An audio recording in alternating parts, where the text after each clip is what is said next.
एका गावामध्ये एक श्रीमंत व्यक्ती राहत होता. तो कोणालाही दान धर्म करीत नसे, पण तो मोठा देशभक्त होता. एकदा तो देवदर्शनासाठी गेला असताना हातपाय धुण्यासाठी नदीच्या किनाऱ्यावर गेला व त्याचा पाय घसरून तो पाण्यात पडला. इतर लोकांनी हे बघितले, पण त्याला वाचवण्यासाठी कुणीच पुढे आले नाही.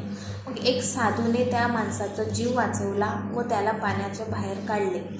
मग त्याने खिशात हात घातला आणि भरपूर पैसे काढले, पण त्या साधूच्या हातामध्ये बक्षीस म्हणून फक्त एक पावली हातात ठेवली आणि हे घ्या तुमचं बक्षीस.